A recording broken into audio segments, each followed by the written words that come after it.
Hmm. Woohoo!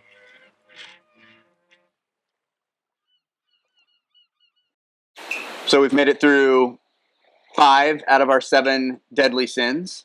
Yep. Got 2 more left. Hopefully we'll cover them today. Hopefully. The first one, gluttony. Gluttony. Yeah. So what do you think? What is gluttony? Well, I think the modern definition just like, I think the definition is just like eating too much food, but I have a feeling it goes way deeper than that. It's like consuming too much of something or something like that. Yeah, I mean, I think you're going to be right.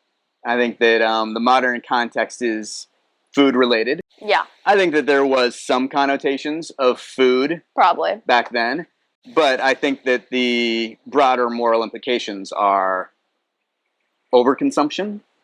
So what would you say would be the counter-prevailing virtue for gluttony? Starvation? The word they used was temperance. Yeah. Do you know, it's a bit of an old word. Do you know that word? I know, I don't like the definition of it. I would say that in the classical conception, and I think the conception we want to talk about today, gluttony is equivalent to excess, and temperance is equivalent to moderation. Yeah, that makes sense. Right? So, given those definitions, talk to me about gluttony and temperance. Well, in the world today, it seems like especially like America and whatever, there seems to be a lot of gluttony, not just in terms of like, oh, Americans eating all the fast food, but also in terms of just overconsumption in like every way. It's like there's so much consumption in America outside of food. Like there's consumption of like plastic goods, you know, like consumption of like one-use items, like that happens like all the time. There's consumption of all the products, like there's constantly need to be stimulated by being in front of like a TV or like being on your phone or something. There's overconsumption of that, you could argue. And a lot of the overconsumption leads to a lot of like waste. And there's like in like America especially, like there's like a lot of like Americans that like are over-consuming, but like even like in other countries, and even like in lots of areas in America, there are people that don't have access to like even like the bare minimum required to live. Well, so it's interesting to me that you started off your conversation with gluttony on a societal level. Yeah. So you're not talking about necessarily the individual level of this sin. You're talking about the social, like the social, like almost America is gluttonous, is what you're saying. Well, when you like started me off, when you said gluttony and you're like overconsumption, instantly I thought about like, oh yeah, like overconsumption in the view of society, because it seems like that's like a big topic. Well, no, I don't think it's wrong at all.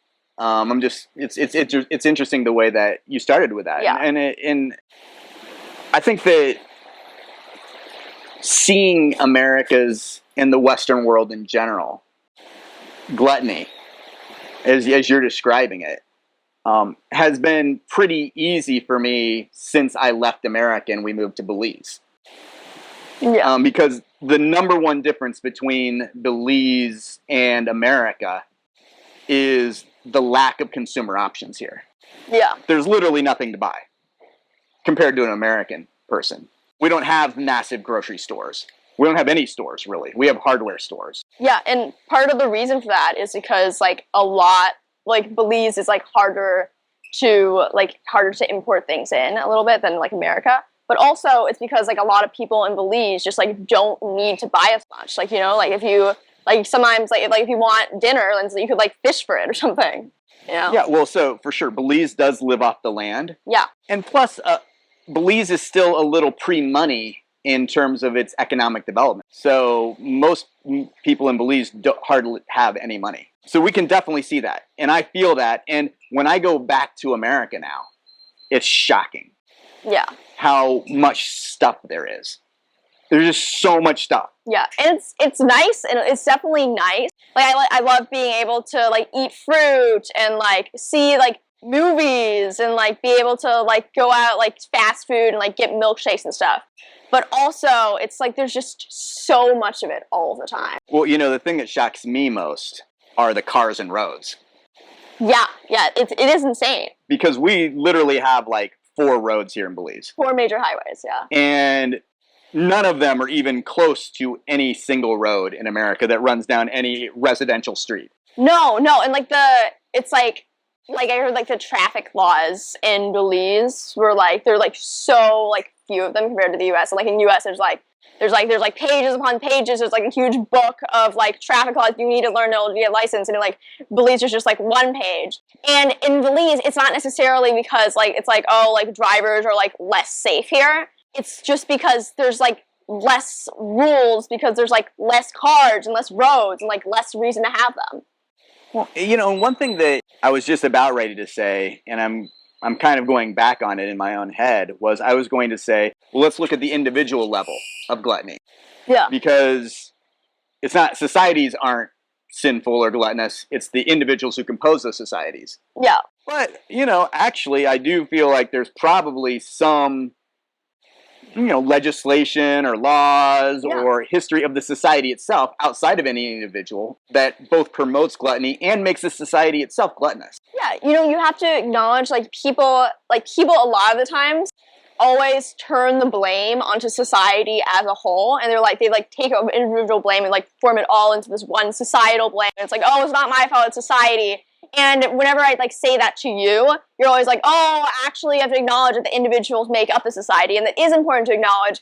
But also, there's more of like a balance to it than just one side or the other. Like, yes, a lot of like individuals do have a lot of blame, and a lot of them are like making the choice to continue on a lifestyle, or like not making the choice to like help other people or like change their lifestyle. But also, there is this huge societal blame that is completely out of the individual's control. For sure. And it may actually even arise from the individuals originally. Yeah. But the individual choices we all make get codified into social institutions and laws and then feed back on us. Yeah. We were born into a society and we were told to do these things. And then like maybe we grew up and learned more and we're like, oh, some of these things were bad. But you have to acknowledge that we were told to do those things, and a lot of laws make it like easier to do those things and like harder to do other things. True. So, but let's go back and discuss gluttony from an individual basis. Okay. Talk to me about that. Do you think you struggle with gluttony? Like, I guess. I don't know. Talk to me about it. Well, you know, I spend a lot of time like online and stuff. I spend a lot of time surfing the internet, like a lot of time like on my phone. And I don't think like necessarily I'm not trying to drive the message that social media is the devil's, like the internet is the source of all evil ever. But I do like find myself like sometimes just like kind of caught in this loop of like scrolling on like TikTok when like I don't even really want to be doing it, but it's almost hard for me to stop. And like a lot of the stuff I do online is like fun and like it like just like not super, I wouldn't describe it as super harmful and just like activities I like to do. But sometimes I just get so caught up in like the constant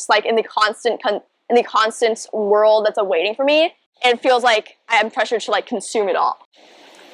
Right. So the way you describe gluttony in your own sense, that sort of overconsumption of social media and video and whatever else you do online, it begins to dovetail into another concept in a word that's really thrown around in America: addiction.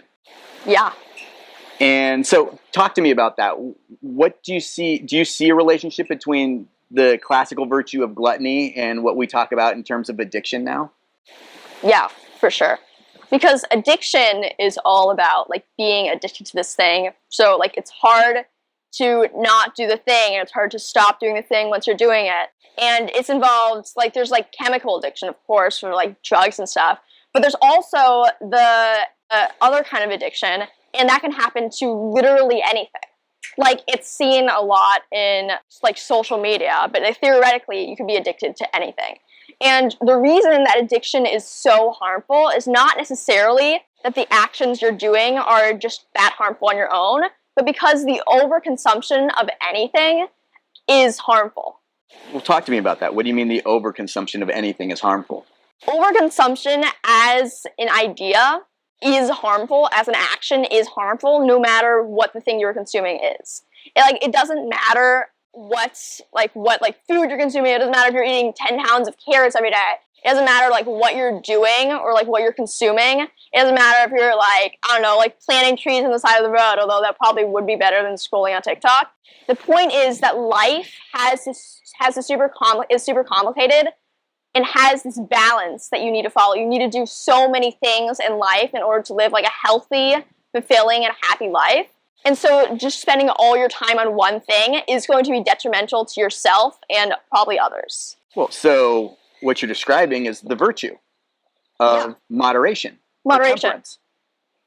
And so you're a strong believer then, I guess, that temperance or moderation is a real virtue. Yeah, it leads to the good life. You need to take everything in moderation.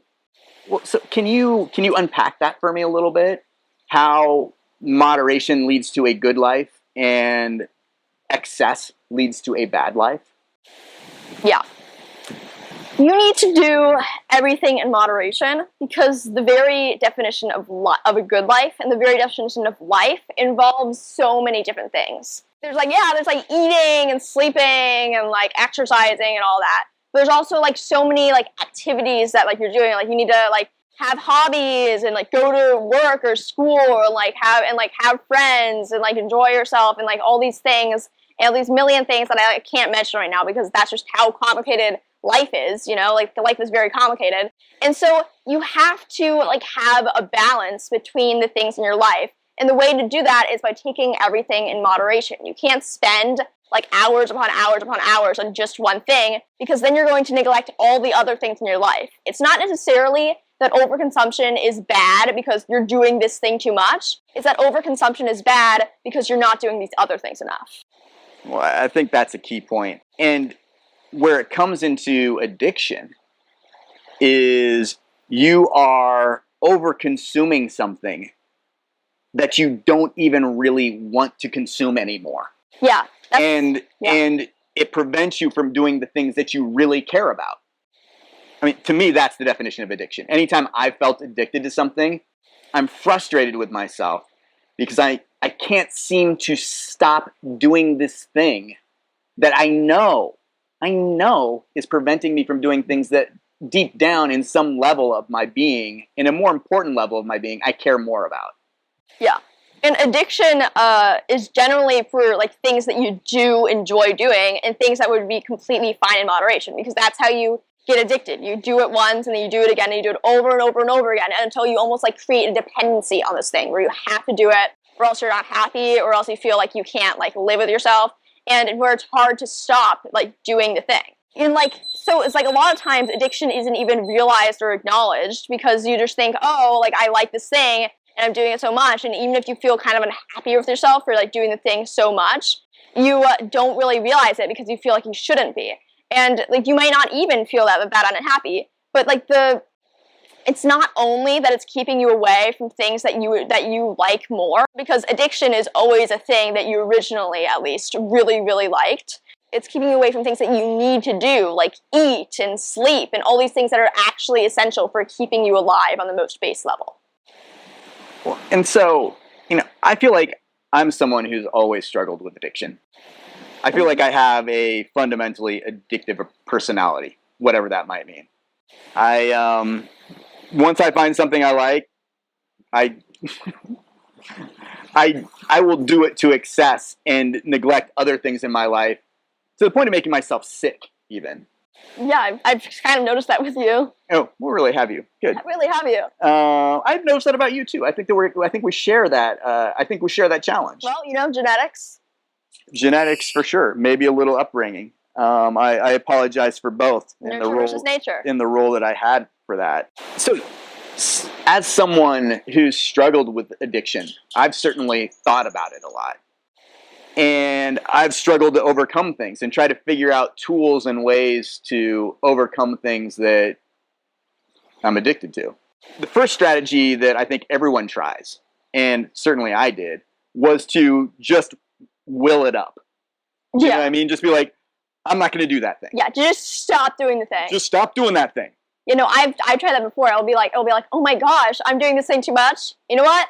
I am the most powerful being in the universe. I can just stop doing anything whenever I want. And that fails. So hard. For me, it has always failed. The reason that just trying to stop the thing that you're addicted to fails is because it creates a vacuum in you. Yeah. That thing you're addicted to did something for you. It gave you pleasure. And when you just take it away, essentially you just lose the pleasure.